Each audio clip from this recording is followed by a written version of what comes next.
this time. Yes, yes. Who is there? Sorry, it's Andy P.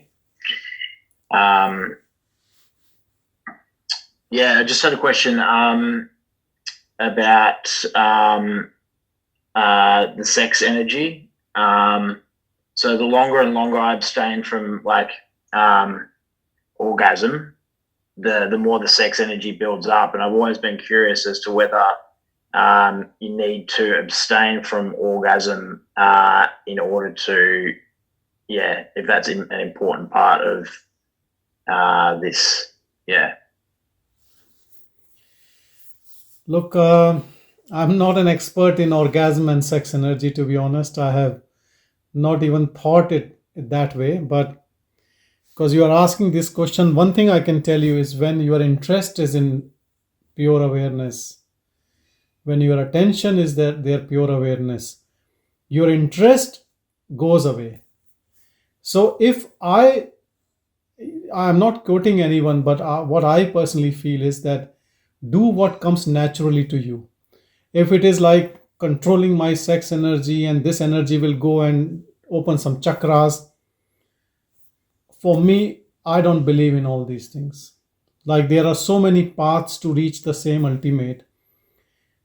Be in the natural flow of how the life takes you. For an example, let's say you have a partner and you both mutually agree to have sex on a day. It's perfectly fine. It is not against spirituality or knowing your own true self. There are so many people who were enlightened souls and they got married and they had kids. So it's nothing against, it is just the flow of energy has to happen. But you should live in that truth which is within you. It is not against sex or against orgasm or against having a partner. Those things are different. I understand where you're coming from. Like in yoga, they talk about brahmacharya and kundalini and conserving that energy and bringing it up. But at the end of the day, we have to be natural, which is known as sahaj in Sanskrit. Just natural, the way you are natural, rather than bringing energies by any type of force or anything. Because whatever we do with force and resistance and all, that is again creation of mind. And a lot of people, yogis and people who acquire energy like this, they can have siddhis or powers, or they might feel more bliss, but they are in that dualistic mode. They are still um, feeling proud of those achievements and those powers, and as an individual, here the individual has to dissolve. So the one who takes decisions about conserving, and if that comes naturally to you that you don't want to have sex, you can share with your partner, and that's what happens in most of the cases, that there's no interest in any type of indulgence, because sex is a sensory indulgence. Let's say someone loves to watch movies, they watch 2 or 3 or 4 movies on a weekend, and usually one movie.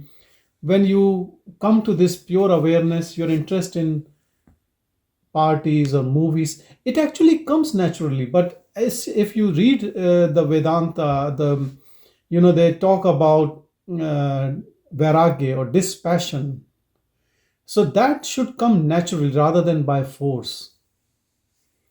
So more your interest grows towards the truth, the real self, less you are interested in all these activities. So I would suggest not to force yourself into any type of restraint, but let the energy flow whatever way it has to. Thank you. One point to what Sanjay just now told regarding the sex energy is the more you control it, one day, like the jack in the box, it will come out with the greater force. So please watch it and don't try to control it. So it'll burst out. So it'll become like that. Never try to control it. It is called asuric sadhana. It's not sattvic sadhana, it becomes asuric sadhana. So please be careful about it. Yeah. That's why, in religious groups, with all respect to all religions, we see so many religious people very perverted. and it's better to be a natural person rather than a religious person. Sometimes, it looks like that when you see in the media and all these, people in ashrams and better I don't say anything, but you know what I'm saying, because this is what Nilakantanji is saying. They're trying to control, and their desire is there. So desire is here, not down there, So if you can control this, you are controlling everything. If you are not interested in those things, you will not even think about it. So let it be a natural, whatever naturally happens. Nothing is wrong.